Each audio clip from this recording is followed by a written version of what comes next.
السلام علیکم ورحمۃ اللہ وبرکاتہ۔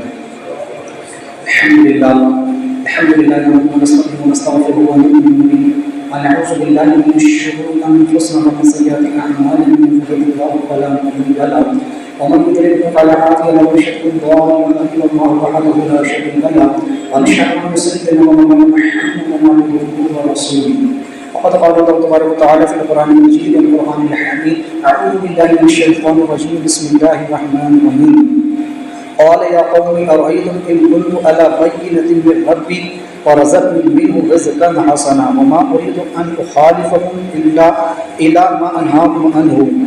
صدق الله العظيم وبلغ رسوله النبي الأمين المقيم الكريم، لمن الشاهدين والشاكرين والحمد لله رب العالمين۔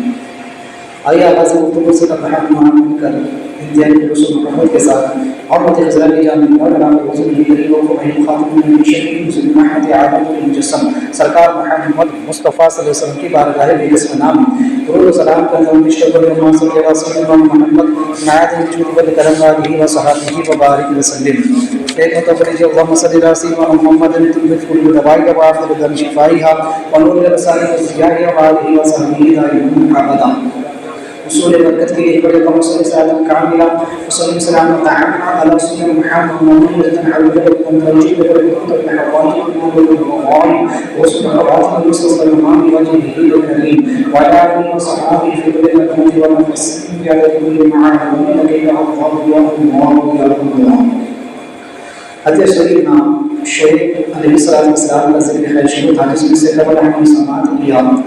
کہ شعیب علیہ السلام کی قوم نے آپ کو تانا کستے ہوئے اور طنز کرتے ہوئے کہا کہ شعیب، کیا تمہاری نماز یا تمہارا دین تمہیں اس بات کا حکم دیتا ہے کہ تم ہمیں ہمارے معبودوں ہمارے باپ داداؤں کے خداؤں کی بندگی کرنے سے روکو، اور یہ کہ ہم جس طرح سے روزی کما رہے ہیں، ہم اپنی تجارت کو جن اصولوں پر چلا رہے ہیں، اس سے تم ہمیں منع کرو، لہٰذا کہ تم ہی ایک عقل مند رہ گئے۔ تو اس طرح جب انہوں نے حضرت شعیب علیہ السلام کو جواب دیا تو آپ نے ان کے جواب میں فرمایا: قال یا قوم اریتم ان كنت على بینۃ من ربی ورزقنی منه رزقا حسنا۔ آپ نے فرمایا کہ اے میری قوم، بھلا بتاؤ تو اگر میں اپنے رب کی طرف سے روشن دلیل پر ہوں اور اس نے مجھے اپنے پاس سے اچھی روزی دی ہے، لہٰذا وما اريد ان اخالفكم الى ما انهاكم عنه، اور میں نہیں چاہتا کہ جس بات سے تمہیں منع کرتا ہوں آپ، یعنی میں خود جو ہے تو اس کو کرنے لگوں۔ ان اريد الا الاصلاح ما استطعت، لہٰذا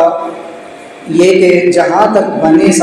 ہو سکے تو میں تمہیں سنوارنا چاہتا ہوں، تمہاری بھلائی ہی چاہتا ہوں۔ وما توفیق الا باللہ علیہ توکلت والیہ انیب، اور میری توفیق اللہ کی طرف سے ہے اور میں نے اسی پر بھروسہ کیا اور اسی کی طرف لوٹنا ہے۔ حضرت شعیب علیہ السلام نے بڑا خوبصورت جواب ان لوگوں کو دیا۔ آپ نے فرمایا کہ قال یا قوم اریتم، اے میری قوم ذرا مجھے بتاؤ، آپس میں مشورہ کرو، آپس میں ایک دوسرے سے پوچھ لو، میرے مطابق ایک دوسرے سے مشورہ کر لو اور مجھے بتاؤ کہ ان کنتا، اگر میں ہوں علی بینۃ من ربی، اپنے رب کی طرف سے روشن دلیل پر، بے شک اللہ نے مجھے روشن دلیل پر رکھا، سے مراد نبوت و رسالت ہے، چونکہ آپ اپنی قوم کے اس قول کا رد کرنا چاہتے جو انہوں نے آپ کے متعلق بکواس کی تھی اور جو کچھ آپ کے متعلق انہوں نے کہا تھا۔ آپ نے فرمایا رزقنی منہ، اور اس نے اپنی طرف سے مجھے عطا کیا ہے رزقا حسنا، اچھا، بڑی اچھی روزی، جس سے مراد ہے کہ نبوت و حکمت کو یہاں پر رزق حسن سے تعبیر کیا کہ گویا فرمانا چاہ رہے ہیں، یہاں پر کافروں کو تنبیہ ہو رہی ہے کہ تم جانتے ہو کہ یہ دونوں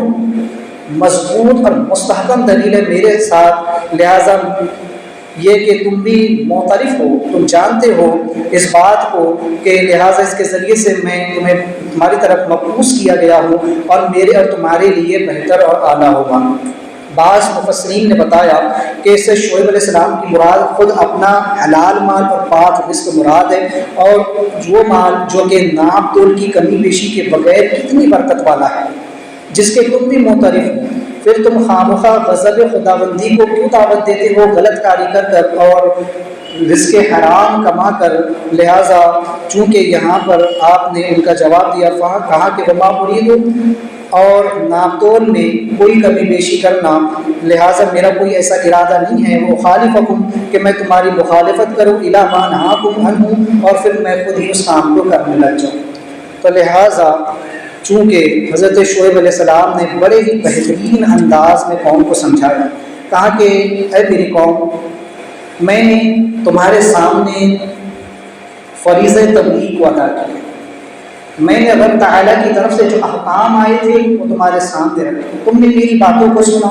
میری دلیلوں کو سنا، میرے اعمال کو دیکھا، میرے اخلاق کو دیکھا، میرے کردار کو دیکھا، میری گفتار کو سنا۔ اب یہ سب کچھ ہونے کے بعد میرے بارے میں اور میری نصیحتوں کے بارے میں بھی اگر تم کو شک ہے، اور تمہارا شک بجز اس کے کسی طرح دور کر سکتا ہوں کہ تم خود غور کر کے مجھ کو رائے دو۔ اچھا ٹھیک ہے بھائی، یہ ساری باتیں ہو گئی، لیکن تم خود رائے ہو نا میرے بات کو، تم خود بتاؤ کہ اب جو ہے تو رب تعالیٰ کی طرف سے اگر میں ظاہری روشنی یعنی نبوت و رسالت کے ساتھ ہوں، اور اس نے مجھ کو نبی بنا کر بھیجا ہے اور مجھ پر وہ وحی نازل فرماتا ہے، اور اس اللہ کریم نے مجھ کو اپنے پاس سے بلا محنت و مزدوری کے رزق حسن عطا فرمایا ہے، اللہ تبارک و تعالیٰ ایسا قادر مطلق۔ تو یہاں پر مراد آپ کی دو طرح سے ہے، ایک مراد تو یہ ہے کہ اس نے بغیر مانگے مجھ کو نبوت اور رسالت، خطابت، سمجھداری، عقل سلیم کا رزق عطا فرمایا ہوا ہے، کیونکہ نبوت و رسالت محض اللہ کا فضل ہے، نہ اسے کوئی محنت سے حاصل کر سکتا ہے، نہ اسے کوئی جو ہے تو جبرن کسی سے چھین سکتا ہے، چونکہ نبوت و رسالت محض اللہ کا فضل ہے نا۔ تو چونکہ آپ نے فرمایا کہ میرے رب نے بنا مانگے مجھ کو ایسا بہترین رزق عطا فرمایا، مجھ کو نبی بنایا، مجھ کو رسول بنایا، مجھ کو خطاب کا سلیقہ عطا فرمایا، مجھ کو عقل عطا فرمائی، سمجھداری عطا فرمائی، اور اے قوم والوں دیکھتے ہو کہ اس رب نے مجھ کو کتنا رزق حسن عطا فرمایا ہے، کیسی روزی اللہ نے مجھ کو عطا فرمائی۔ اس سے مراد آپ کی یہ ہے کہ جو مال اور دولت اللہ نے مجھ کو دے رکھا ہے،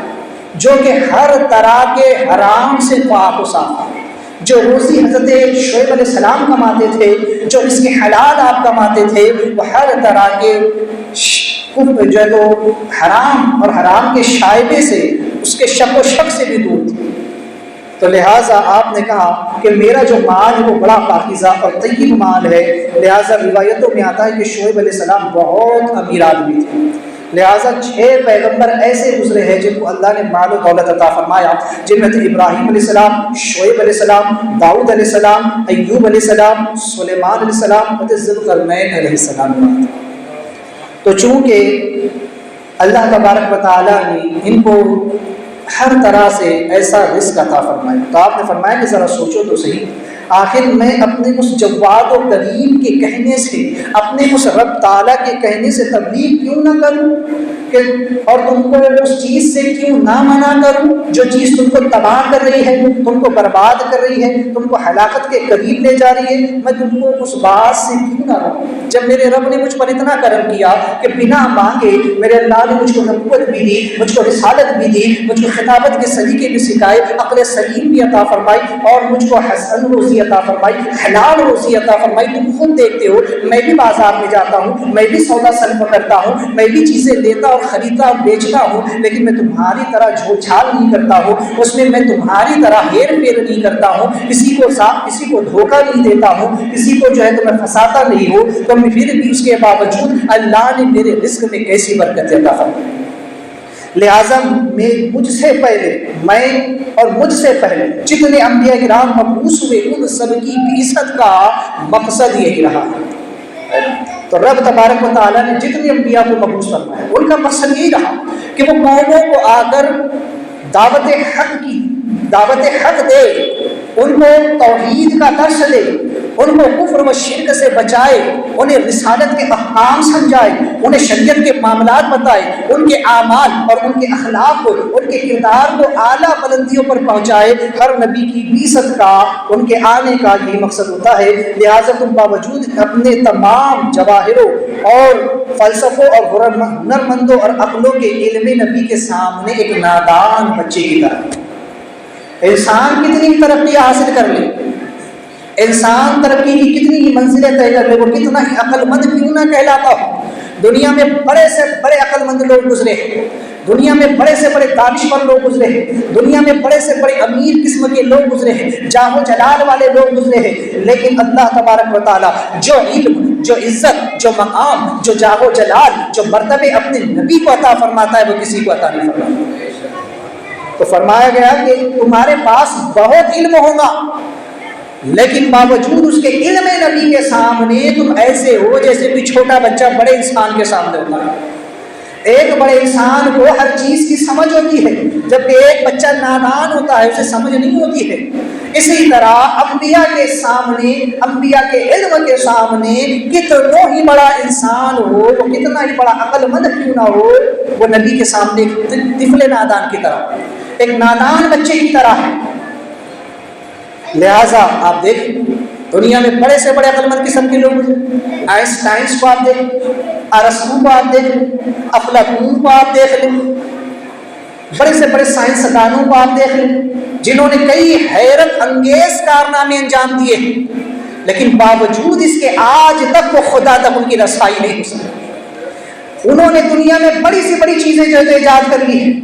آج سے پہلے کے زمانے کو اگر ہم دیکھیں تو ان زمانوں میں اتنی ترقیاں نہیں تھی جتنی ترقیاں آج ہو چکی ہے۔ آج انسان میزائل تک بنا چکا ہے، آج انسان ہواؤں میں سفر کر رہا ہے، آج انسان جو ہے دھرتی کا سینہ چاک کر چکا ہے، آج انسان سمندر کی تہہ تک کے غوطے لگا رہا ہے، انسان چاند کی دھرتی پر پہنچ چکا ہے، انسان جو ہے خلا کے اندر کلا بازیاں لگا رہا ہے۔ غرض کہ انسان اسی زمین پر رہ کر اس پورے برہمانڈ کے اندر، اس پوری کائنات کے اندر کتنی دور کون سا سیارہ ہے، کون سی کہکشاں ہے، کیا کچھ ہے، وہ سب کچھ دیکھ رہا ہے۔ اتنا علم انسان نے حاصل کر لیا ہے، ایسی ایسی ٹیکنالوجی انسان نے بنا لی ہے، ایسی ایسی مشینوں کا وجود ہو چکا ہے، لیکن باوجود اس کے آج تک یہ لوگ خدا کو نہیں دیکھ سکتے، باوجود اس کے خدا کو نہ جان سکے، نہ پہچان سکے، نہ اس کی معرفت کر سکے۔ انسان کتنا علم حاصل کر لے لیکن وہ نبی کے علم کے سامنے بچے کی طرح ہے، کیونکہ یہ معرفت صرف انبیاء کو حاصل ہے۔ اور سب سے بڑھ کر یہ کہ اللہ نے اپنے محبوب صلی اللہ علیہ وسلم کو اپنا دیدار عطا فرمایا، بلا کیف عطا فرمایا ہے۔ ہر نبی کو بھی ہوا ہے لیکن انہیں عالم رؤیت میں ہوا ہے، لیکن مصطفیٰ کریم صلی اللہ علیہ وسلم کو عین حالت بیداری میں اللہ تبارک و تعالیٰ نے اپنے قرب خاص میں بلا کر اپنے دیدار سے مشرف فرمایا۔ اب بتاؤ کون سائنسداں ہوا کہ جو مصطفیٰ کریم علیہ الصلوۃ والتسلیم کی جو ہے تو برابری کر سکتا؟ کوئی نہیں کر سکتا۔ ارے جب انبیاء مصطفیٰ کی برابری نہیں کر سکتے تو بھلا کوئی اور ایرا غیرہ نہ تم خیرہ کیا کرے گا؟ تو لہٰذا آپ نے کہا کہ تم سب جو ہے تم مثل نادان بچوں کے ہو، اپنی سمجھ بوجھ کے ذریعے تم برائیوں اور تباہیوں سے نہیں بچ سکتے۔ لہٰذا کوئی کتنی عقل والا انسان کیوں نہ ہو لیکن وہ آنے والے مستقبل کو نہیں دیکھ سکتا ہے، وہ گزرے ہوئے ماضی کو نہیں دیکھ سکتا ہے، وہ حالات جو چل رہے حاضی ہے، جو حال ہے جاری، وہ اس کو خود نہیں سمجھ سکتا ہے، اس کو یہ خبر نہیں کل کیا ہوگا، پیچھے کیا گزر گیا۔ اللہ انبیاء کو وہ علم غیب عطا فرمایا، وہ علم فراست سے، وہ علم نبوت سے، وہ ماضی کو بھی دیکھتے ہیں، وہ مستقبل کو بھی دیکھتے ہیں، وہ حال کو بھی دیکھتے ہیں، وہ آنے والی تباہی کو بھی دیکھ لیتے ہیں، آنے والے عذاب کا بھی ذکر کر دیتے ہیں، گزرنے والی قوموں کے احوال بھی سنا دیتے ہیں۔ اس لیے آپ نے کہا کہ کوئی بھی تم نے کتنا ہی بڑا عقل والا ہو وہ کسی تباہی سے نہیں بچ سکتا۔ تمہیں کیا معلوم کل کیا تباہی آنے والی ہے، کل کیا ہو سکتا ہے، نہ جانے کون سی مصیبت تم پر آن پڑے۔ اتنا ہی تو عقل مند نہیں نہ ہو، تم نے اس دھرتی پر بیٹھ کر تم نے آسمان میں کہکشاؤں کو تو دیکھ لیا ہے، اس دھرتی پر بیٹھ کر اس زمین سے تم نے لاکھوں کروڑوں میل دوری پر سیاروں اور ستاروں کو دیکھ لیا ہے، لیکن کل تمہارے ساتھ کیا ہونے والا ہے تمہیں خبر نہیں۔ یہ وہ علم ہے جو اللہ انبیاء کو عطا فرماتا ہے، اسی کو علم غیب کہتے ہیں۔ تو فرمایا کہ تم تو انبیاء کے علم کے سامنے بالکل نادان بچے کی طرح ہو، لہٰذا اگر تم کو کوئی بچا سکتا ہے تو صرف نبی کا دامن بچا سکتا ہے۔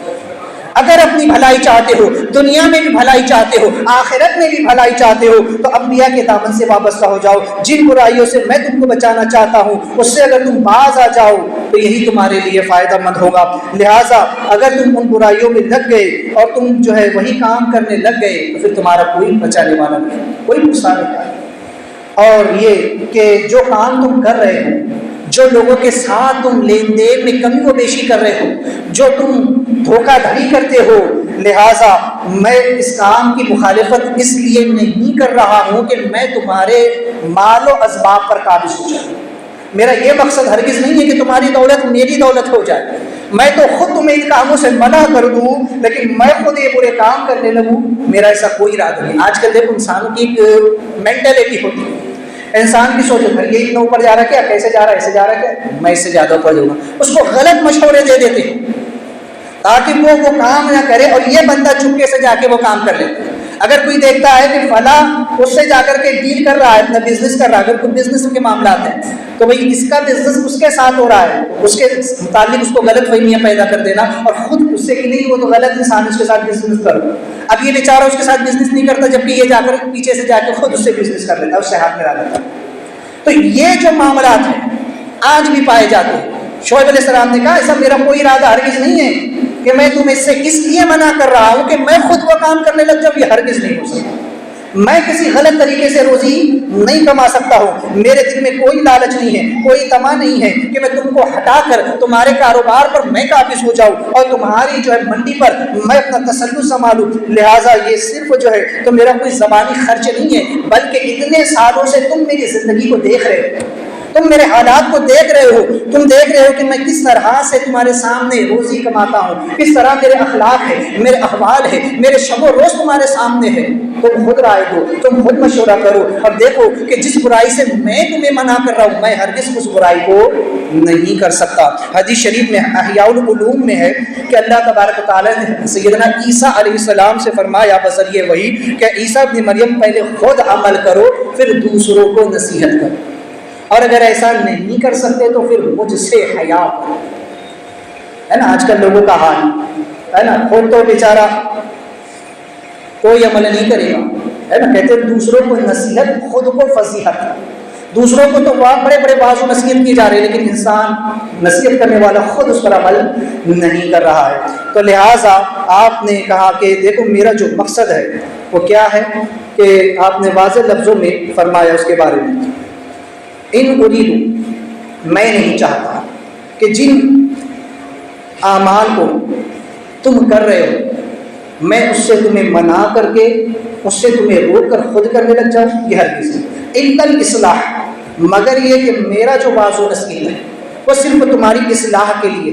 میں تو تم کو سنوارنا چاہتا ہوں، میں یہ چاہتا ہوں کہ تم سنور جاؤ، تم غلط کام نہ کرو، مستطاعت، جتنا میری طاقت میں، جتنا میرے اختیار میں وہ میں کروں گا، تاکہ تمہیں ہر ممکن برائی سے روک سکوں اور ہر ممکن بھلائی کی طرف میں تم کو لا سکوں۔ ما توفیقی، اور یہ صرف ایسے ہی نہیں ہے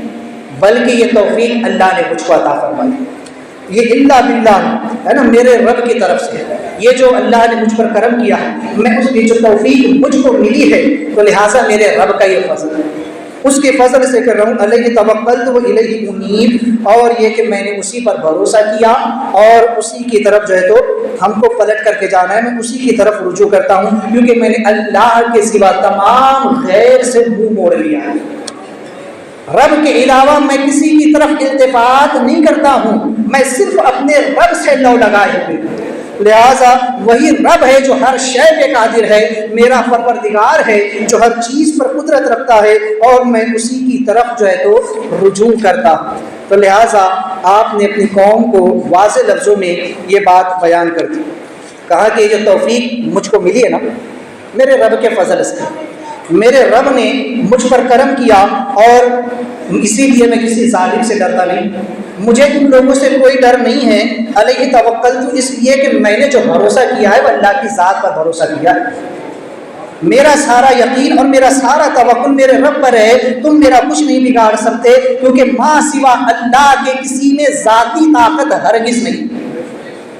ذاتی اختیار، ذاتی قدرت، ذاتی طاقت صرف اللہ رب العالمین کے پاس ہے۔ اور وہ جو چاہے وہ کر سکتا ہے. تمہیں اپنے مال پر، اپنی اولاد پر، اپنی طاقت پر، اپنے کنبے پر، اپنے جاہ و جلال پر، اپنے مقام و مرتبوں پر، اپنے رتبوں پر تمہیں جو ہے تو گھمنڈ ہوگا اور تمہیں اس پر اعتماد ہوگا. تم اس پر بھروسہ کرتے ہو، اس لیے تم میرا تمسخر اڑا رہے ہو، اس لیے میرا مذاق اڑا رہے ہو. تم یہ سمجھتے ہو کہ تم مال و اسباب والے ہو، تم طاقت و قوت والے ہو، زیادہ لوگ تمہاری طرف ہے، اس لیے تم جو چاہو گے وہ کر لو گے. تو لہٰذا سن لو، نہ میں نے مال پر بھروسہ کیا، نہ اولاد پر بھروسہ کیا، نہ میں نے تعداد پر بھروسہ کیا، نہ میں نے طاقت و قوت پر بھروسہ کیا. میں نے بھروسہ صرف اللہ کی ذات پر،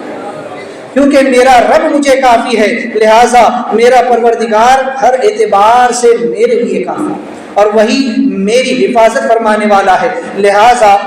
آپ نے فرمایا کہ چونکہ میں جو تمہیں اچھائی کا حکم دے رہا ہوں اور جو تمہیں میں برائی سے روک رہا ہوں، تو بس میرا مقصد یہ ہے کہ تم لوگ سیدھی راہ پر آ جاؤ، تم لوگ کوئی غلط کام نہ کرو، تمہاری اصلاح کرنا، تمہیں سیدھی راہ پر لانے کے لیے ہی میں مبعوث ہوا ہوں. پروردگار عالم نے مجھے تمہارے درمیان اسی لیے مبعوث فرمایا کہ تم جو اپنے نصب العین سے بھٹک گئے ہو، تم جو کفر و شرک کی راہ چلنے لگے ہو، تم جو رزق حلال کو چھوڑ کر رزق حرام کما رہے ہو، میں تمہارے سامنے ایک شاہراہ کو واضح کر دینا چاہتا ہوں. تو لہٰذا حضرت شعیب علیہ السلام نے بالکل واضح انداز میں ان کا جواب دیا. یہاں پر چند باتیں ہیں جو بڑی قابل ہوں، لہٰذا آپ اسے اچھی سے سمجھ لیں. سب سے پہلے یہ کہ آپ نے فرمایا بھائی اس میں جو ہے نا آیت کریمہ میں بہت سارے الفاظ ہیں، ہے نا. یا قوم، آپ نے کہا اپنی قوم سے، اور آئی تم کہ تم جو ہے وہ مجھ کو رائے دو. چونکہ قوم نے آپ پر اعتراض کیا، قوم نے آپ کو کہا تھا کہ اے شعیب تم بڑے حلیم و رشید بننے کو دیکھتے ہو، تم تو ایسا سمجھتے ہو کہ تم ہی ایک عقل مند ہو. پچھلے جمعہ آپ نے سنا کہ قوم نے حضرت شعیب علیہ السلام پر اعتراض کیا تھا کہ اے شعیب کیا تمہاری نماز تم کو اس بات کا حکم دیتی ہے کہ تم ہم کو منع کرو اپنے معبودوں کی عبادت سے اور اس روزی سے، اس کمائی سے جو ہم کرتے ہیں، لہٰذا کہ تم ہی ایک عقل مند رہ گئے ہو جو تم ہمیں سمجھا بجھا رہے ہو، اور کہ ہم سارے ہی بے وقوف رہ گئے اس زمین پر. تم اپنے آپ کو بڑا حلیم سمجھ رہے ہو، بڑا رشید سمجھ رہے ہو، اپنے آپ کو بڑا عقل مند سمجھ رہے ہو، بڑا بردبار سمجھ رہے ہو. تو یہ جو قوم نے اعتراض کیا تھا اس کے جواب میں حضرت شعیب علیہ السلام نے فرمایا ارائیتم، تم آپس میں مشورہ کرو، آپس میں تم لوگ جو ہے تو گفتگو کرو، آپس میں خود تم جو ہے اس بات کو سوچو کہ لہٰذا اگر میرا مقصد یہی ہوتا ہے نا تو پھر میں تمہیں اس طرح کی تبلیغ نہیں کرتا، بلکہ حلیم و رشید تو واقعی میں ہوں ہی. اللہ نے مجھ کو حلیم بھی بنایا ہے اور رشید بھی بنایا ہے، اللہ نے مجھ کو بشیر بھی بنایا ہے اور مجھ کو نذیر بھی بنایا ہے. لہٰذا میری زندگی ایک کھلی ہوئی کتاب کی طرح تمہارے سامنے میں موجود ہے، اس کو تم ہر اعتبار سے الٹ پلٹ کر دیکھ لو، خود مشورہ کرو اور پھر مجھے بتاؤ. لہٰذا میں باوجود اس کے کہ تم نے میرے ساتھ سخت کلامی، مجھے ڈرایا دھمکایا، پھر بھی میں تمہارے ساتھ نرمی سے کلام کر رہا ہوں، پھر بھی میں تمہارے ساتھ پیار سے گفتگو کر رہا ہوں. اسی لیے تو میں حلیم ہوں، کیونکہ حلیم کا معنی ہے بردبار، بڑا ہی صبر آمیز، بڑا ہی علم کرنے والا، نرمی کرنے والا، سختی سے دور رہنے والا. تو آپ نے کہا کہ میں نے تم پر کبھی سختی نہیں کی، میں نے کبھی تمہیں ڈرایا دھمکایا نہیں ہے، میں نے کبھی تم پر کوئی ذاتی اپنا دباؤ نہیں بنایا ہے، بلکہ میں تمہیں شروع سے اب تک جو ہے بڑے پیار سے، بڑی محبت سے سمجھاتا رہا ہوں. جس طرح کوئی باپ، کوئی مشفق باپ اپنی اولاد کو دیکھتا ہے کہ وہ غلط راہ پر جا رہی ہے، تو جس طرح باپ اپنی اولاد کو سمجھاتا ہے، میں تمہیں سمجھا رہا ہوں کہ تم غلط روی کو چھوڑ دو. میں علم کا مظاہرہ کر رہا ہوں اور واقعی میں رشید بھی ہوں کہ اللہ تبارک و تعالیٰ نے جو امانتیں مجھ کو عطا فرمائی ہے وہ میں تم تک پہنچا رہا ہوں. میں خائن نہیں ہوں، میں نے کوئی خیانت نہیں کی ہے، بلکہ اللہ نے نبوت اور رسالت کا جو مقام اور مرتبہ مجھ کو عطا فرمایا ہے، اس کے جو فرائض ہے میں اسے بحسن خوبی انجام دے رہا ہوں. لہٰذا آپ نے کہا کہ میں حلیم و رشید ہوں، اسی لیے تو تم کو منع کر رہا ہوں،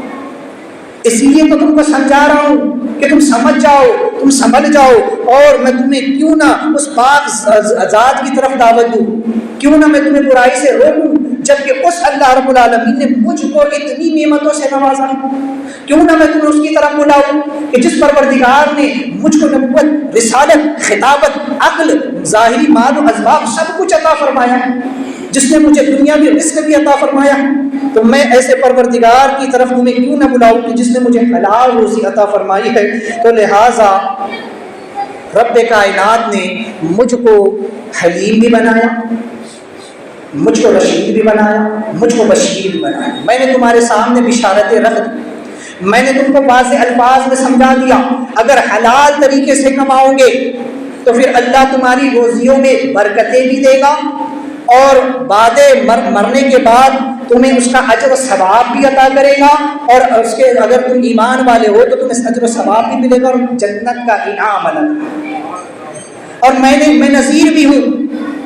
میں نے رب کی جانب سے تمہیں ڈرا بھی دیا ہے، رب کی وعیدات بھی سنا دی ہے کہ اگر تم نے ایمان کو قبول نہیں کیا اور اس غلط رہروی کو نہیں چھوڑا، اس حرام طریقے سے روزی کمانے کو نہیں چھوڑا، برے اخلاق کو نہیں چھوڑا، تو پھر تمہارا انجام بڑا دردناک ہوگا. دنیا میں بھی عذاب آئے گا، قبروں میں بھی بھگتو گے، حشر میں بھی تمہیں مہنگا پڑے گا اور جہنم میں الگ جاؤ گے. تو میں بشیر بھی ہوں اور نذیر بھی ہوں، میں نے اپنے فرائض منصبی ادا کر دی. تو لہٰذا اس کے بعد ایک چیز آپ نے فرمائی، ان کنت علی بینۃ، دیکھو کہ میں رب کی طرف سے روشن دلیل پر ہوں. اللہ نے مجھ کو واضح دلیل کے ساتھ بھیجا ہے، مجھ کو مضبوط اور مستحکم دلیل کے ساتھ آپ نے رب نے جو تو مبعوث فرمایا ہے. یہ کہہ کر گویا آپ یہ بتانا چاہ رہے ہیں کہ علم، ہدایت، عقل، دین، نبوت، لیاقت، امانت الہیہ سب میرے ہی پاس ہے نا. کیونکہ دلیل ہونے کے لیے ہے نا، مضبوط ہونے کے لیے یہ ساری چیزیں ان کے پاس ہونا لازم ہے. کیونکہ انبیاء علیہ السلام رب کی دلیلیں ہوا کرتے ہیں، تو ان کے پاس علم، ہدایت سب کچھ اللہ نے عطا فرمایا. رزقنی یہاں پر ایک لفظ اور فرمایا، تو اس کا مطلب کیا ہے؟ گویا آپ نے بتا دیا کہ میں کوئی ننگا بھوکا نہیں کہ تم مجھ پر روک جماؤ گے. کیونکہ یہ دنیا کا دستور ہے کہ جو امیر ہوتا ہے وہ غریب کو دبانا چاہتا ہے، جو طاقتور ہوتا ہے وہ کمزور کو دبانا چاہتا ہے. تو سن لو، میں کوئی جو ہے تو ایسا ویسا نہیں ہوں. اللہ نے مجھ کو بظاہر علم، مجھ کو بظاہر ایسی روزی بھی عطا فرمائی ہے کہ میں مالدار بھی ہوں. اور طاقت و قوت نبی کی تم اس کا اندازہ بھی نہیں لگا سکتے کہ اللہ نبیوں کو طاقت کیسی عطا کرتا ہے. آپ اس سے قبل سن چکے ہیں موسیٰ علیہ السلام کے واقعے میں کہ صرف ایک غصہ، ایک مکہ مارا تھا آپ نے تو جو ہے تو خبتی وہیں پر ختم ہو گیا تھا. تو لہٰذا چونکہ نبیوں کو اللہ طاقت بھی ویسے عطا فرماتا ہے، روب بھی ویسا عطا فرماتا ہے، علم بھی ہر چیز اللہ بے مثل اور بے مثال عطا فرماتا ہے. اس لیے کوئی نبی کا مقابلہ نہیں کر سکتا. پھر آپ نے فرمایا رزقا حسنا، یعنی اس نے مجھ کو روحانی رزق، دنیاوی رزق، جسمانی رزق اور اخروی رزق، حلال رزق، مفید چیزیں، برکتیں، رحمتیں، نعمتیں سب کچھ اللہ نے مجھ کو عطا فرمایا. تو لہٰذا مجھ سے ہٹ کر تمہیں یہ خزانے کہاں سے ملیں گے؟ اگر مجھ کو چھوڑ دو گے تو تمہیں رب کے یہ خزانے کہاں سے ملیں گے؟ انہیں پانے کے لیے تم کہاں جاؤ گے؟ کیونکہ یہ خزانے نبی کے آستانے سے ہی ملا کرتے ہیں. جو بھی جس کو جو ملنا ہے وہ نبی کے واسطے اور وسیلے سے ملنا ہے. اسی لیے حضور فرماتے ہیں انما القاسم اللہ یؤتی، اللہ عطا کرتا ہے اور میں تقسیم کرتا ہوں. جس کو جو ملنا ہے وہ سب انبیاء علیہ السلام کے واسطے وسیلے سے ملا کرتا ہے. خلق کے حاکم ہو تم، رزق کے قاسم ہو تم، جو ملا جس کو جو ملا تم سے ملا تم پہ کرو. آپ فرماتے ہیں کہ مانگیں گے مانگے جائیں گے، منہ مانگی پائیں گے، سرکار میں نہ لا ہے نہ حاجت اگر کی. حضور کی شان تو یہ ہے کہ حضور کسی کو لا نہیں فرماتے، کسی کو نہیں فرماتے. جو آ جاتا ہے، جو مانگتا ہے حضور عطا فرماتے ہیں. ربیہ نے جنت مانگی، اللہ کے رسولوں نے جنت بھی عطا فرمائی. جنت سے بڑھ کر بھی نعمت ہے. تو حضور نے اپنے صحابی کو جنت بھی عطا فرما دی. اب اس سے بڑی نعمت اور کیا؟ تو دنیاوی چیزیں مانگنا نبی سے جائز ہے، یہ شرک نہیں ہے. اگر یہ شرک ہوتا تو اسی وقت حضرت حضور السلام حضرت ربیہ کو منع فرما دیتے، لیکن حضور نے عطا کر کے بتا دیا کہ اللہ نے اختیار عطا فرمایا ہے نا. تو اسی لیے ہم فرماتے ہیں کہ میں گدا وہ کریم، ان کا خدا ان سے فضول، اور نہ کہنا نہیں عادت رسول اللہ. فرماتے ہیں میں گدھا ہوں، میں بھکاری ہوں، میں ان کے در کے ٹکڑوں پر پلنے والا فقیر ہوں، اور وہ کریم ہے نا، جو کریم ہوتا ہے اس کا کرم ایسا ہوتا ہے کہ پھر بے مثال ہوتا ہے، وہ کسی کو منع نہیں کرتا۔ اور آگے جملہ فرماتے کہ ان کا خدا ان سے فضل، یہ کہہ کر عورت نے شرک کی جڑ کاٹ دی۔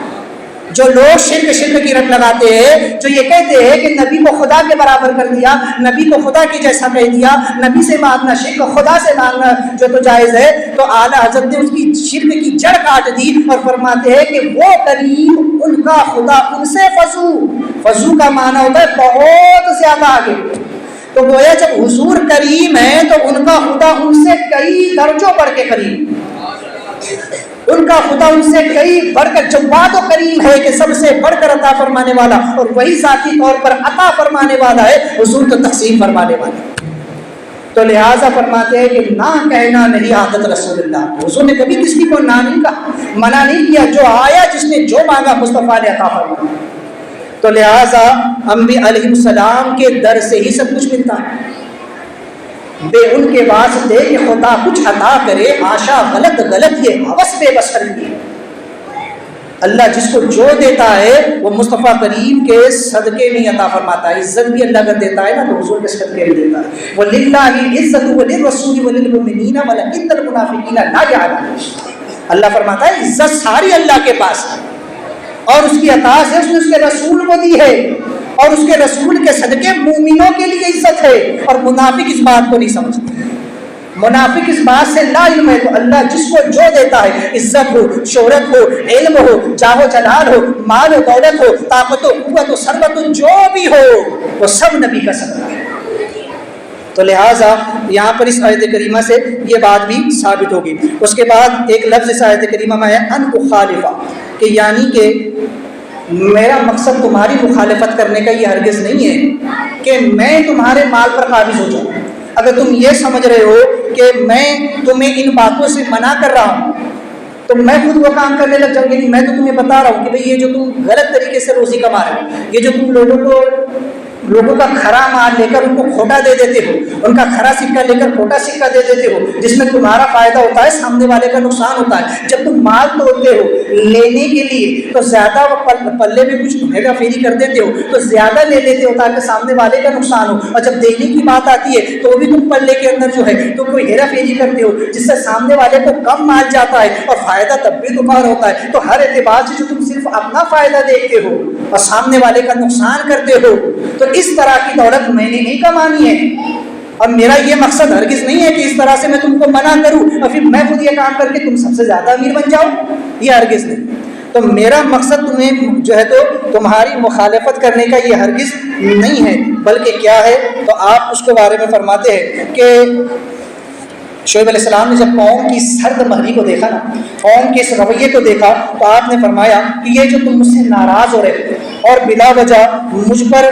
جو ہے تو غصہ ہو رہے ہو، اور جس غلط فہمی کا تم شکار ہو رہے ہو، اور تم یہ سمجھ رہے ہو کہ میں تم پر حسد کرتا ہوں، ہرگز نہیں، مجھے تم سے حسد ہرگز نہیں ہے، مجھے تم سے جلن نہیں ہے، اور نہ ہی مجھے تم یہ کہ تمہاری ترقی ایک آنکھ نہیں بھر، ایسا ہرگز نہیں ہے، بلکہ تمہارا یہ خیال جو تو بالکل غلط ہے، بلکہ میں تو یہ چاہتا ہوں کہ تمہاری ترقی، تمہاری دولت، تمہاری شہرت، تمہاری طاقت، تمہاری عزت، سب کچھ جو ہے تو یہ پائیدار ہو، یہ عارضی نہ ہو بلکہ مستقل ہو، یہ وقتی طور کی نہ ہو بلکہ ہمیشہ کی ہو، یہ کھوکھلی نہ ہو بلکہ مستحکم اور مضبوط ہو، ہمیشہ کے لیے ہو۔ اور یہ اسی وقت ہوگا کہ جب انسان صحیح طریقے سے صحیح راہ پر چلے، جب انسان شریعت کے اصولوں پر عمل کرے گا، وہ حلال طریقے سے روزی کمائے گا، تو اللہ کا وعدہ ہے کہ پروردگار عالم حلال کو بڑھاتا ہے اور حرام کو مٹاتا ہے۔ اگر تم حرام طریقے سے کام کرو گے تو اللہ ایک دن تم کو تمہارے رزق کو بھی مٹا دے گا اور تمہیں خود بھی مٹا دے گا، لیکن اگر تم حلال طریقے سے روزی کماؤ گے تو اللہ تمہارے مال میں برکتیں عطا فرمائے گا، وسعتیں عطا فرمائے گا، اور ہمیشہ تم جو ہے تو عروج پر ہی رہو، اللہ ایسی عزت بھی عطا فرمائے گا، ایسا مقام اور مرتبہ بھی، ہر چیز تم کو اللہ عطا فرمائے گا۔ تو یہ بات ہرگز نہیں ہے، بلکہ اللہ نے جو مجھ کو نور نبوت عطا فرمایا ہے، میں اس فراست باطنی سے دیکھ رہا ہوں کہ تم تو ہلاکت کی طرف دوڑے جا رہے ہو، تم تو گڑھے میں کودنے کے لیے دوڑے جا رہے ہو، تم آگ کی طرف بھاگ رہے ہو، لہٰذا اس انسان کو کتنا بے وقوف کہیں گے کہ جو انسان کعبے کا ارادہ کرے کہ میں کعبہ کی طرف جانا چاہتا ہوں، میں کعبہ میں جانا چاہتا ہوں، لیکن وہ کعبے کی طرف منہ کرنے کی بجائے کعبے کی طرف پیٹ کر کے جتنا بھاگے گا وہ کعبے کے قریب نہیں بلکہ کعبے سے دور ہوتا جائے گا۔ تو یہی حال تمہارا ہے، تم چاہتے ہو کہ تمہیں جو ہے تو ہمیشہ تمہیں جو ہے تو اچھی روزی ملے، پائیدار روزی ملے، تمہیں جو ہے تو ہمیشہ کی عزت ملے، تو بجائے اس کے کہ تم حلال طریقے سے کام کرو، صحیح طریقے سے روزی کماؤ، تم تو غلط طریقے سے روزی کما کے امیر بننا چاہتے ہو، تم جو ہے تو غلط طریقے سے عزت کمانا چاہ رہے ہو، لوگوں میں ڈر اور خوف کا ماحول پیدا کر کے جو تم اپنا رعب اور اپنی مقام اور مرتبہ دکھانا چاہ رہے ہو، یہ بالکل غلط ہے۔ تو لہٰذا مجھے اس سے ہرگز جو ہے تو کوئی بحث نہیں ہے۔ اس کے بعد ایک لفظ مستطاعت، کہ اپنی استطاعت کے مطابق میں تو اپنی طاقت بھر جو ہے تو تمہیں روکنے کی کوشش کر رہا ہوں، میرا ارادہ تو یہ کہ اللہ نے جو طاقت مجھ کو عطا فرمائی ہے میں پوری بھرپور کوشش کروں گا کہ تمہیں برائی سے میں روک سکوں۔ کیوں؟ اس لیے کہ لا یکلف اللہ نفسا الا وسعها، اللہ نے کسی جان پر اس سے زیادہ بوجھ نہیں ڈالا، ہر انسان پر اللہ نے اتنا ہی بوجھ ڈالا ہے جتنا وہ برداشت کر سکتا ہے۔ تو میری جتنی طاقت ہے میں اتنی حد المقدور کوشش کروں گا، میری پوری کوشش یہی رہے گی کہ میں تمہیں برائی سے روک لوں اور تمہیں اچھائی کی طرف لے کر کے آؤں۔ اب اگر تم نہ آؤ تو کم از کم میں مطمئن رہوں، میرا ضمیر مطمئن رہے گا کہ میں نے اپنے فرائض منصبی کو ادا کر، میں اخیر وقت تک تمہیں دعوت و تبلیغ کرتا رہوں گا، تمہیں بھلائی کی دعوت دیتا رہوں گا، اگرچہ تم قبول نہ کرو، اگرچہ تم میرے ساتھ ناروا سلوک کرو، باوجود اس کے پھر بھی میں تمہیں تبلیغ کرتا رہوں گا، اس لیے کیونکہ میرا کام ہی ہے کہ میں تمہیں تبلیغ کرتا رہوں، میں تو مبعوث اس لیے ہوا ہوں تاکہ میرا ضمیر مجھ کو کل قیامت کے دن ملامت نہ کرے، میرے رب نے مجھ سے بھی تو سوال کرنا ہے۔ تو لہٰذا آپ نے کہا کہ میرا جو ہے تو مقصد صرف اتنا ہے کہ میں تمہیں جو روک رہا ہوں اس برائی سے تاکہ تم رک جاؤ، غلط کاری سے، غلط کاموں سے، تو اپنی استطاعت کے مطابق، اپنی طاقت کے مطابق میں تمہیں روک رہا ہوں۔ تو ہر انسان پر اس کی طاقت بھر برائی سے روکنا فرض ہے۔ جس کو اللہ نے قدرت عطا فرمائی، اگر کوئی بادشاہ اسلام ہے تو اس پر فرض ہے کہ وہ اپنی طاقت کا استعمال کرے اور اپنی طاقت بھر برائی کو مٹائے، برائی کو ختم کرے۔ اگر کوئی بادشاہ اسلام تو نہیں ہے لیکن اللہ نے اس کو قلم کا زور عطا فرمایا ہے، اس کو خطابت کا زور عطا فرمایا ہے، اللہ تبارک و تعالیٰ اس کی زبان میں تاثیر پیدا فرمائی ہے، تو اسے چاہیے وہ برائی کا جم کر کے رکھے، بدعقیدگی ہو یا بدعمالی ہو، اس کا جم کر کے جو ہے تو اس کا رد کرے، اس برائی کو روکے۔ اور عوام کا درجہ یہ ہے کہ وہ کم از کم برائی کو اپنے دل میں برا جائے۔ اگر کسی کو برائی سے نہیں روک سکتا ہے تو اپنے دل میں یہ جان لے کہ یہ کام غلط ہے، خود وہاں سے ہٹ جائے، خود تو ہٹ سکتا ہے نا، تو خود وہاں سے اس غلط جگہ سے، اس غلط کام سے، اس غلط مقام سے ہٹ جائے اور خود اپنی حفاظت کرے۔ تو یہ من استطاعت، ہر انسان اپنی استطاعت کے مطابق۔ یا ایک چیز اور سمجھ لیں کہ یہاں پر ایک چیز یہ بتا دی گئی کہ اسلام جو ہے کوئی جبر کا مذہب نہیں، اسلام کسی پر زور زبردستی نہیں کرتا۔ ہر انبیاء علیہ السلام کی بعثت میں یہ چیز خاص رہی کہ انہوں نے کبھی کوئی جبر نہیں کیا،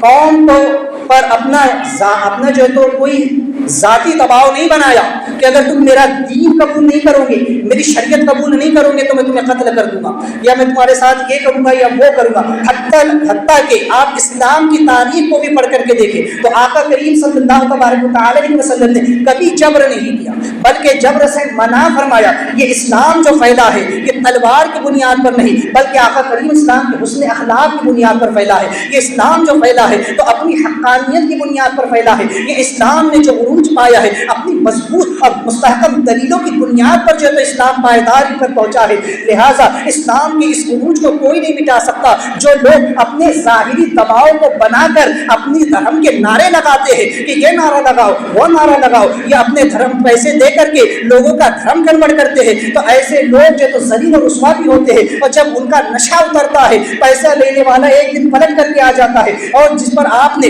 زور اور نزدیکی ہے، جب آپ ہٹ جاؤ گے وہ دوبارہ پھر اپنے جو ہے تو مذہب کی طرف لوٹ جاتا ہے۔ اسی لیے رسول علیہ السلام نے اور کبھی کسی نبی نے کسی پر دباؤ نہیں بنایا، کسی پر ظلم نہیں کیا، کسی پر زبردستی نہیں کی کہ ہمارا دین قبول ہی کرنا پڑے گا، ہمارا نعرہ لگانا ہی پڑے گا، نہیں، بلکہ آپ نے اخلاق کے ذریعے، حلم کے ذریعے، بردباری کے ذریعے، اچھائی کے ذریعے، نرمی کے ذریعے اپنے مذہب کا پرچار کیا ہے۔ یہی سبب ہے کہ اسلام آج بھی صرف اپنی حقانیت کی بنیاد پر پھیلتا جا رہا ہے۔ وہ جو جنگ اسلام میں آپ کو ملتی ہے وہ جنگ صرف اس لیے ہے کہ جب دشمنوں نے اسلام پر حملہ کیا ہے تو اسلام ہمیں دفاع کرنے کا بھی حکم دیتا ہے۔ جب کوئی آپ پر حملہ کرے تو اس حملے کو روکنا یہ آپ پر لازم ہے، ایسا نہیں کہ چپ چاپ مار کھاؤ۔ وہ گاندھی صاحب کا جو تو ہے کہ بھئی کوئی ایک گال پہ مارے تو دوسرا گال بھی دے، نہیں، ہمارا اسلام ہم کو یہ کہتا ہے کہ نہ ظلم کرو نہ ظلم کو برداشت کرو،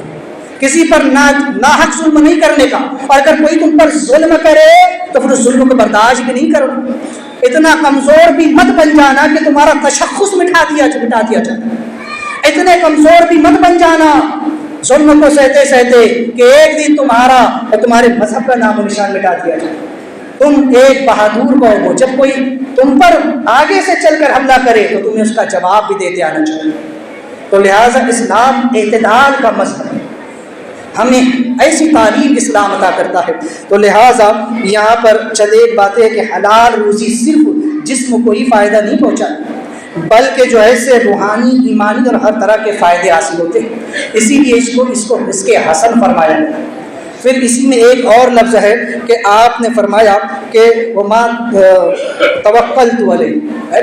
کہ میں نے اللہ پر توکل کیا۔ توکل کیا اور الیہ انیب، کہ میں نے اسی کی طرف جو ہے تو رجوع کیا ہوں۔ توکل یہ ہے کہ انسان اللہ کی ذات پر بھروسہ کرے، اسباب کو استعمال میں لانا یہ توکل کے خلاف نہیں ہے۔ اسباب، دنیا عالم اسباب ہے، اس کو سمجھ لے اس مسئلے کو۔ وہابی دیوبندی یہاں بڑی جو ہے تو یہ کرتے ہیں نا، یہ جو بڑے گھومتے ہیں، ہاں اس کی اصلاح کرنے نکلے، اس کی اصلاح، یہاں پر ایک لفظ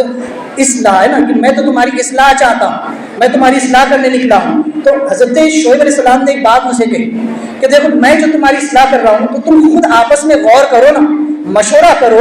کہ میں نے 40 سال کے بعد تم نے اعلان نبوت کی، وہ جو 40 سالہ میری زندگی ہے اس میں کیا تم ایک واقعہ ایسا دکھا سکتے ہو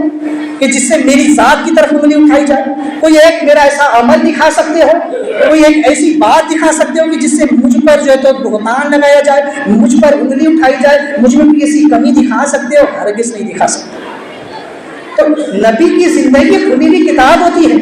آقا کریم صلی اللہ علیہ وسلم نے بھی 40 سال تک صرف اپنے اخلاق کریمانہ لوگوں کے سامنے پیش کی، ابھی دعوت تبلیغ نہیں تھی، ابھی وحی کا نزول نہیں ہوا ہے۔ 40 سال کے بعد آپ نے اعلان نبوت کیا، لیکن وہ جو 40 سال تھے وہ نبوی زندگی تھی اور لوگوں کے سامنے ایک نمونہ تھی۔ لوگ کفار و مشرکین خود کہا کرتے تھے امین و صادق ہوا،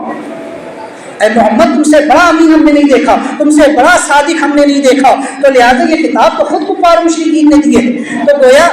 اصلاح کرنے کا، تبلیغ کرنے کا جو طریقہ ہمیں انبیاء نے بتایا وہ یہ ہے کہ پہلے اپنی ذات کی اصلاح ہو، اس کے بعد دوسروں کی اصلاح، ہے نا۔ یہاں تو حال یہ چلو 4 دن 40 دن چلا، یا خود کی اصلاح نہیں ہے، خود کا گھر اوندا پڑا اور یہ نکل گیا بیچارہ 40 دن 4 مہینے کے لیے، بولے کہا گیا تو بولے تبلیغ کرنے، خود کی اصلاح نہیں ہوئی ہے، خود کے اندر ساری برائیاں بھری پڑی ہے، ادھر یہ نکلا ادھر وہ گل چھبے اڑائی جا رہی ہے۔ یہ کون سی تبلیغ ہے؟ نہ خود سنوارا، پہلے حکم یہ ہے کہ اپنی ذات کو سنوارو، اپنے گھر کو سنوارو، اپنے محلے کو سنوارو، اس کے بعد باہر نکلو۔ یہاں تو خود ہی سنوارا نہیں ہے اور نکل گیا ہے 40 دن 4 مہینے۔ یہ کوئی تبلیغ نہیں ہے۔ تبلیغ کرنی ہے نا، تبلیغ الگ ہوتی ہے، اصلاح الگ ہوتی ہے۔ تبلیغ کرنی ہے تو جاؤ ذرا کافروں میں جا کے کر کے دکھاؤ، ان کو کلمے پڑھا کر کے دکھاؤ، ان کی محلوں میں جا کر کے کہو کہ جماعت آئی ہے، پھر پتہ چلے گا کہ تبلیغ کیا ہوتی ہے۔ یہ صرف مسلمانوں کے گھر جا جا کر کلمے پڑھانا اور بس شرک بدعت کرتے رہنا یہ تبلیغ نہیں ہے۔ تو انبیاء علیہ السلام کی زندگی ہمارے لیے نمونہ ہے،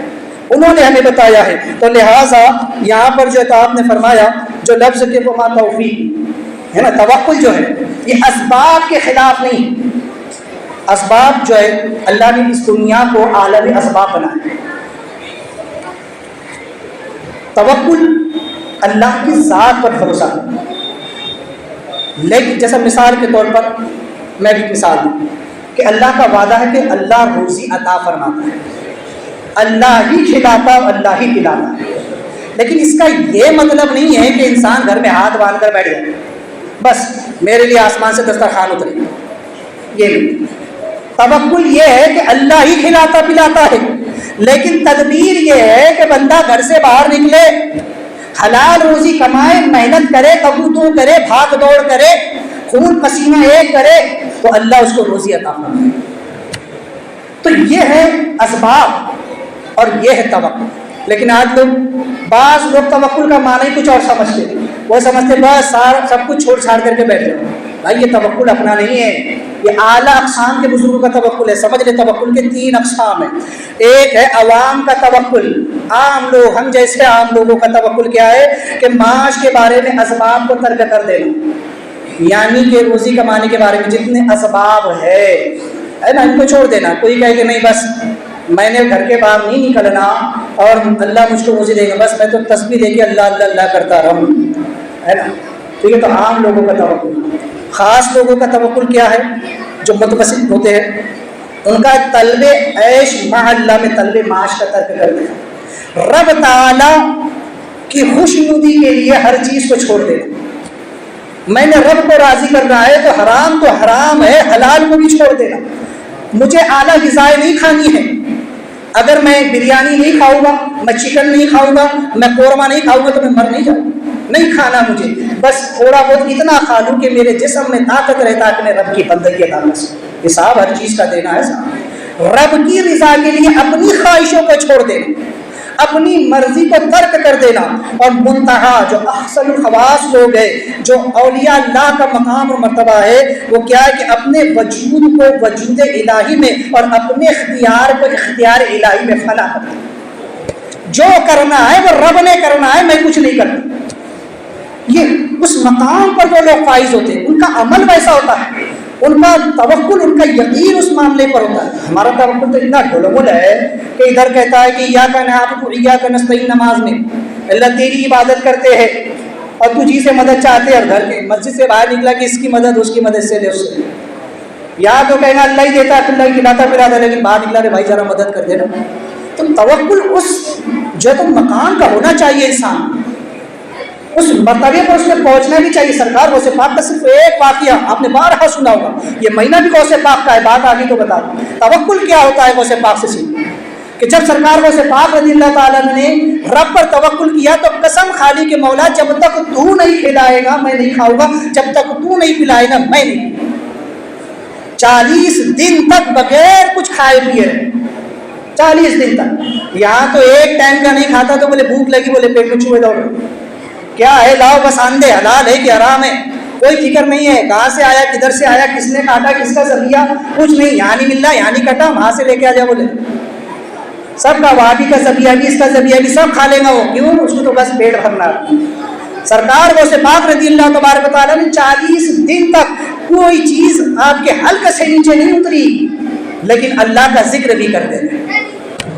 40 دن تک رب کا ذکر مسلسل کرتے رہے. یہ ہوتا ہے توکل. اور تب جا کر یہ انسان، ہم جیسے عام لوگوں کا معاملہ کیا ہے، جب تک غذا نہیں کھائیں گے نا تو پھر ہمارے اندر کمزوری آتی ہے. لیکن اولیاء اللہ کا معاملہ یہ ہے کہ وہ روحانیت ان کی اتنی مضبوط ہوتی ہے، وہ اللہ کا ذکر ایسا کرتے ہیں کہ اگر بظاہر وہ کچھ نہ بھی کھائے تو اللہ ان کے جسم میں توانائی عطا فرما دیتا ہے. اللہ کے رسول علیہ السلام فرماتے ہیں کہ لوگوں جب میں سوتا ہوں تو میرا رب مجھے کھلا پلا دیتا ہے. یہ وہ روحانی غذائیں ہوتی ہے، روحانی رزق ہوتا ہے. جب 40 دن گزر گئے تو تب اللہ تبارک و تعالیٰ نے آپ کے پیر و مرشد کو بھیجا اور انہوں نے آ کر اپنے ہاتھ سے لقمہ غوث پاک کے منہ میں ڈال کر کہا کہ عبدالقادر اپنی مرضی سے نہیں رب کے حکم سے کھلا رہا. جب آپ نے اس کو کھایا ہے تو یہ ہوتا ہے توکل. تو توکل کے یہ مسائل، بہرحال اگر میں اور تفصیل سے بولوں تو بات اور بڑھ جائے گی. تو لہٰذا انسان کو اگر توکل کرنا ہے تو صرف رب کے ساتھ، رب ہی ہے سب کچھ کرنے والا، ذاتی طور پر دینے والا، کھلانے والا، پلانے والا، جلانے والا، مارنے والا، سب کچھ کرنے والی ذات اللہ کی ذات ہے. لیکن وہ جو کچھ دیتا ہے اپنے محبوبوں کے وسیلے سے، انبیاء واولیاء کے واسطے اور وسیلوں سے عطا فرماتا ہے. اور یہاں پر آپ نے فرمایا الیہ انیب، ہے نا، کیونکہ میں نے اسی کی طرف رجوع کرنا ہے، اسی کی طرف لوٹ کر کے جانا ہے، اسی کی طرف پلٹ کر کے جانا ہے، میں نے اسی کی طرف رجوع کیا ہے نا۔ چونکہ آپ نے جب یہ بات کہی، لوگوں کو دعوت دی کہ میں جو تمہاری اصلاح کر رہا ہوں اپنی استطاعت کے مطابق، تو یہاں ایک خیال پیدا ہو سکتا تھا کہ میں کر رہا ہوں، اس لفظ میں کو آپ نے ختم کیا۔ آج ہر انسان میں نا میں نے یہ کرا، میں نے وہ کرا، میں یہ کر لیتا نا، میں وہ کر لیتا، یہ جو میں کی انسان رٹ لگاتا ہے نا۔ انبیاء نے تعلیم دی ہے کہ جب یہ خیال ان کے دل میں نہیں آتا، لیکن باوجود اس کے آپ نے فوراً بات کو جو ہے تو بدل، آپ نے فوراً بات کو رکھتے ہوئے فرمایا کہ وہ ما توفیق الا باللہ، یہ میں اپنی طرف سے نہیں کر رہا ہوں بلکہ میرے رب نے توفیق عطا فرمائی۔ یہ رب کا کرم ہے کہ اس نے کام لے لیا ہے۔ ہم کہتے ہیں نا ہاں میں نے تو کو کھلا دیا، میں نے نیاز کرا، میں نے یہ کرا، میں نے نماز پڑھا، نہیں، یہ رب کی توفیق ہے، اس نے تجھ سے عبادت کروا لی، یہ رب کا کرم ہے، اس نے تجھ سے نیکی کروا لی، یہ رب کا احسان ہے کہ وہ تجھ سے بھلائی کے کام لے رہا ہے، ورنہ انسان کی کیا طاقت ہے۔ تو آپ نے بتایا کہ یہ سب کچھ میرے رب کے فضل سے ہے، وما توفیق الا باللہ۔ لہٰذا یہاں پر ایک لفظ جو موجود ہے اس کی تفسیر میں ہے کہ انبیاء کرام علیہ السلام کی طرف سے شیطان مایوس ہو چکا ہے، نا امید ہو چکا ہے کہ وہ ان کو ورگلائے، ان کو بہکائے کہ انبیاء حرام روزی کھائے، ایسا ہو ہی نہیں سکتا۔ انبیاء حلال روزی کھاتے، کیوں؟ اللہ نے فرمایا کہ اللہ تعالیٰ فرماتا ان عبادی لیس لک علیہم السلطان، یہ خود شیطان نے کہا کہ میں اللہ کے نیک بندوں کی طرف سے مایوس ہوں۔ اللہ نے فرمایا کہ تو جو چاہے زور لگا لے جس انسان پر، لیکن جو میرے مخلص بندے ہیں ان پر تیرا زور نہیں چلے گا۔ وہ میرے بندے جو سلطان ہے، جو نبوت و رسالت ولایت میں اعلیٰ مقام رکھتے ہیں، ان پر تیرا زور ہرگز نہیں چلنے والا۔ لہٰذا شیطان ان کی طرف سے پوری طور پر مایوس ہوتا ہے۔ اس لیے اگر کوئی یہ کہتا ہے کہ نبی سے گناہ ہو سکتے ہیں، نبی گناہ کر سکتے ہیں، نبی نے گناہ کیے ہیں، یا اللہ نے نبی کے گناہوں کو معاف کیا ہے، اور یا جو یہ کہتا ہے کہ نبی حرام رزق کھا سکتے ہیں، یا نبی جھوٹ بول سکتے ہیں، یا انبیاء پر جو بہتان لگاتے ہیں، وہ لوگ پرلے درجے کے جاہل گستاخ اور بدعتی۔ اللہ نے خود فرمایا کہ انبیاء کی جانب سے شیطان مایوس ہو چکا ہے، اور کوئی شخص رب تعالیٰ کی ہدایت اور نبی کریم علیہ السلام کی دستگیری کے بغیر صرف اپنی عقل سے توفیق نہیں پا سکتا۔ جب تک خدا کا فضل نہ ہو اور نبی کا کرم نہ ہو تو کوئی انسان کو توفیق نہیں ملتی۔ لہٰذا جس کو جو بھی توفیق ملتی ہے وہ اللہ کے فضل سے ملتی ہے، انبیاء کے واسطے اور وسیلے سے ملتی ہے۔ لہٰذا اسی لیے شعیب علیہ السلام نے کہا کہ اے لوگو، لہٰذا یہ جو توفیق ہے میرے رب کی طرف سے ہے، میں تمہیں دعوت دے رہا ہوں، آؤ میری طرف آؤ، مجھ پر ایمان لاؤ، لہٰذا میرے ہاتھوں میں اپنا ہاتھ دے دو، اس لیے کہ میرے ہاتھ پر اللہ کا دست قدرت ہے، میں رب کا محتاج ہوں اور تم سب جو ہے تو میرے محتاج ہوں، اس میں کوئی حرج نہیں۔ تو چونکہ حضور السلام نے بھی خود فرمایا، اللہ کو فرماتا ہے کہ انما یبایعونک یبایعون اللہ ید اللہ فوق ایدیہم، وہ لوگ جو حضور کے ہاتھوں پر بیعت کرتے ہیں وہ اللہ ہی کے ہاتھ پر بیعت کرتے ہیں۔ تو لہٰذا یہ جو بیعت ہے، جو واسطے اور وسیلے ہیں، انسان خدا تک اسی طرح پہنچتا ہے۔ اگر کوئی کہے کہ میں ڈائریکٹ خدا تک پہنچتا ہوں، ڈائریکٹ خدا سے تو ہرگز نہیں جا سکتا۔ رب نے خود فرمایا کہ محبوب ان سے کہہ دے کہ میں بغیر تیرے واسطے اور وسیلے کے ان سے کلام نہیں کرتا۔ قل هو اللہ احد، اے محبوب اگر مجھے اپنی وحدانیت بھی بتانی ہے تو میں تیرے واسطے اور وسیلے کے بغیر نہیں بتاتا، میں اپنے ایک ہونے کا اعلان بھی تیری زبان سے کرتا ہوں، اپنے رب ہونے کا اعلان بھی میں تیرے واسطے اور وسیلے سے کرتا ہوں۔ تو ان کو جرأت کیسے ہوئی کہ یہ ڈائریکٹ میرے پاس آئے؟ محبوب انہیں بھی جو لینا ہوگا اور مجھ تک آنا ہوگا تو انہیں پہلے تیرے پاس آنا ہے۔ وَأَمَّا السَّائِلَ فَلَا تَنْهَرْ، محبوب جب یہ سائل آئے نہ مانگنے کے لیے نہ جھڑکنا۔ اور لوگوں سے بھی کہہ دیا کہ لوگوں اگر کچھ بھی چاہتے ہو تو میرے محبوب کی بارگاہ میں آ جاؤ، میرے محبوب سے لو، گناہوں کی بخشش بھی چاہتے ہو، وَلَوْ أَنَّهُمْ إِذْ ظَلَمُوا أَنفُسَهُمْ جَاءُوكَ فَاسْتَغْفَرُوا اللَّهَ وَاسْتَغْفَرَ لَهُمُ الرَّسُولُ لَوَجَدُوا اللَّهَ تَوَّابًا رَحِيمًا۔ اگرچہ گناہوں کی معافی بھی چاہتے ہو نا تو پہلے نبی کی بارگاہ میں آ جاؤ، پھر اللہ سے اپنے گناہوں کی معافی مانگو، اور نبی شفاعت کریں گے تو خدا کو بخشنے والا مہربان پاؤ۔ انسان ساری زندگی توبہ توبہ کرتا رہے، اس کی توبہ قبول نہیں ہوگی جب تک نبی کا وسیلہ نہ لگے۔ تو لہٰذا رب تعالیٰ ہر چیز دیتا بھی ہے تو نبیوں کے وسیلے سے، محبوب کے وسیلے سے، اور بندوں کے چیزیں قبول بھی کرتا ہے تو انبیاء کے وسیلے سے۔ تو لہٰذا چونکہ یہاں پر شعیب علیہ السلام نے قوم کو یہ تبلیغ فرمائی کہ لہٰذا تم لوگ جس غلط رہ روی کے شکار ہو رہے اس کو چھوڑ دو، اور جو تعلیم میں دے رہا ہوں، جس دین کی طرف، جس شریعت کی طرف تمہیں بلا رہا ہوں، اس کو قبول کرو، اسی میں تمہارے لیے بھلائی ہے، دنیا میں بھی کامیاب ہو جاؤ گے اور آخرت میں بھی کامیاب ہو جاؤ گے۔ اسی لیے جس انسان نے شریعت کو مضبوطی سے تھام لیا نا، وہ انسان کامیاب ہے، اور جس نے شریعت کا دامن چھوڑا، سنت رسول اللہ کو چھوڑا، وہ انسان گمراہ۔ جو انسان صراط مستقیم سے بھٹک گیا اسے شیطان اچک لیتا ہے نا۔ ہر کوئی دعا کرتا ہے نا کہ اہدنا الصراط المستقیم، اللہ کو سیدھے راستے پر چلا۔ صراط الذین انعمت علیہم، راستہ ان کا جن پر تیرا انعام ہوا، اور انعام کس پر ہوا؟ انعم اللہ من النبیین والصدیقین والشہداء والصالحین، کہ انبیاء، صدیقین، شہداء، صالحین اگر ان کے راستے کو چھوڑ دو گے تو پھر کیا ہوگا؟ غیر المغضوب علیہم ولا الضالین، پھر تم جو ہے تو گمراہوں کے راستے پر چلے جاؤ گے، بھٹکے ہوئے کے راستے پر چلے جاؤ گے۔ شیطان تو طاق میں بیٹھا ہی ہوا ہے کہ کب انسان سنت کو چھوڑے اور میں اس کے اندر بدعت کو ڈال، کب یہ حق کو چھوڑے اور میں اس کو باطل میں مبتلا کروں، کب یہ حلال کو چھوڑے اور میں اس کو حرام کھلا دوں۔ شیطان تو پوری کوشش کرتا ہے۔ تو لہٰذا انسان کو چاہیے کہ وہ شریعت کو مضبوطی سے تھامے، تو انشاءاللہ وہ کبھی گمراہ نہیں ہو سکتا ہے۔ اللہ تبارک و تعالی ہمیں عمل خیر کی توفیق عطا فرمائے۔ حضرت نماز کے مسائل کا جو سلسلہ شروع ہے، آج بھی اس کے دو مسئلے سماعت کریں۔ رومال، شال، چادر یا رضائی کے دونوں کنارے لٹکے ہوئے ہو تو یہ ممنوع اور مقروء تحریم ہے۔ کس طرح سے؟ اگر ایک کنارہ ایک شانے ایک طرف اور دوسرا کنارہ دوسری طرف لٹکا ہوا ہے، پیچھے کی طرف، ہے نا، جیسے کہ مونڈے کے اوپر، اپنے کاندھے کے اوپر کسی نے رومال رکھا ہے نا نماز کی حالت میں، تو اگر وہ رومال کے دونوں سرے آگے ہے تو مقروء تنزیہی ہے، لیکن اگر ایک سرا آگے لٹک رہا ہے اور ایک سرا پیچھے لٹک رہا ہے تو یہ مقروء تحریمی ہے۔ اسی طرح اگر کسی نے چادر ایسی اوڑھی کہ اس کا ایک سرا آگے کی ایک ہی کاندھے پر اڑا کہ ایک سرا آگے اور ایک سرا پیچھے لٹک رہا ہے، تو اس صورت میں اس کی نماز مقروء تحریم ہے اگر ایسے نماز پڑھی تو۔ اور اگر دونوں طرف اس نے چادر ڈال رکھی ہے دونوں کاندھوں پر تو پھر نماز مقروء تحریمی